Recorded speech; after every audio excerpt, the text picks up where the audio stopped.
ಎಲ್ರಿಗೂ ನಮಸ್ಕಾರ. Welcome to the last few days in Mysuru part 2. ನಾನು ನಿನ್ನೆ ವಿಡಿಯೋದಲ್ಲಿ ಹೇಳ್ದಾಗೆ ನಾನು ಪಾರ್ಟ್ 1ಅಲ್ಲಿ ಹೇಳಿದ್ದೆ ನಾನು ಮೈಸೂರಿಗೆ ಹೇಗೆ ಬಂದೆ, ಯಾವಾಗ ಬಂದೆ, ಯಾಕಾಗಿ ಬಂದೆ ಅಂತ ನೆಕ್ಸ್ಟ್ ವಿಡಿಯೋದಲ್ಲಿ ತಿಳಿಸ್ಕೊಡ್ತೀನಿ ಅಂತ ಹೇಳಿ. ಅಫ್ಕೋರ್ಸ್ ಈ ವಿಡಿಯೋನ ಕೊನೆವರೆಗೂ ನೋಡಿ, ವಿಷಯ ನಿಮಗೆ ಗೊತ್ತಾಗುತ್ತೆ. ನಾನು ಸಾಣೆಹಳ್ಳಿಲಿ ಡಿಪ್ಲೊಮಾ ಇನ್ ಥಿಯೇಟರ್ ಆರ್ಟ್ ಮುಗಿಸ್ಕೊಂಡ್ಮೇಲೆ ಬಂದು ಒಂದು 2 ಮಂತ್ಸ್ ಫ್ಯಾಮಿಲಿ ಜೊತೆಗೆ ಇಸ್ಕೊಂಡು ಫ್ಯಾಮಿಲಿನೆಲ್ಲ ಒಪ್ಪಿಸಿ ಬ್ಯಾಂಗ್ಳೂರ್ಗೆ ಹೋಗೋದಕ್ಕೆ ಪ್ಲ್ಯಾನ್ ಮಾಡಿಕೊಂಡೆ.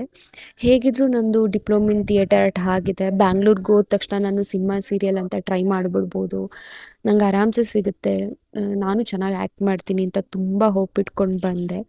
ಬಟ್ ನಿಜವಾಗ್ಲೂ ಅದು ಯಾವುದೋ ಅಷ್ಟು ಈಸಿ ಆಗಿರಲಿಲ್ಲ, ಯಾವುದೋ ಅಷ್ಟು ಸುಲಭವಾಗಿ ನಂಗೆ ಸಿಕ್ಕು. ಹಾಗೆ ಫ್ರೆಂಡ್ಸ್ಗಳ ಕಾಂಟ್ಯಾಕ್ಟಿಂದ 1-2-3 ಸಿನಿಮಾಗಳಲ್ಲಿ ವರ್ಕ್ ಕೂಡ ಮಾಡಿದೆ. ಬಟ್ ಅಲ್ಲಿ ಬರ್ತಿದ್ದಂಥ ಅಮೌಂಟ್ ನನಗೇನೂ ಆಗ್ತಾ ಇರಲಿಲ್ಲ. ಸೊ ಹೀಗಿದ್ರೆ ಆಗಲ್ಲ ಅಂತ ಕೆಲವೊಂದು ಕಡೆ ಜಾಬ್ ಟ್ರೈ ಮಾಡಿದೆ. ಆಗ ಗೊತ್ತಾಗಿದ್ದು, ನಾನು ಡಿಪ್ಲೊಮಾ ಮುಗಿಸ್ಕೊಂಡಿರೋದು ಬೇರೆ ಫೀಲ್ಡಲ್ಲಿ, ಇಲ್ಲಿ ಜಾಬಿಗೆ ಬೇಕಾಗಿರೋವಂಥದ್ದು ಈ ಫೀಲ್ಡ್ ಅಲ್ಲ. ಸೊ ಅದು ಪಿ ಯು ಬೇಸ್ ಆಗಿದ್ದರಿಂದ ಏನು ಅಂತ ನನಗೆ ಏನೂ ಸಿಗ್ತಾ ಇರಲಿಲ್ಲ. ಪಿ ಯು ಬೇಸ್ ಮೇಲೆ ಅಮ್ಮಮ್ಮ ಅಂದರೆ 8,000 ರೂಪಾಯಿ ಸಿಗ್ತಾಯಿತ್ತು. 8,000 ರೂಪಾಯಿ ಅಲ್ಲಿನ ಬಾಡಿಗೆ ಖರ್ಚಿಗೆ ಆಗೋಗ್ತಾಯಿತ್ತು. ಬೆಂಗಳೂರು ಬಗ್ಗೆ ನಿಮಗೆ ಗೊತ್ತಿದೆ.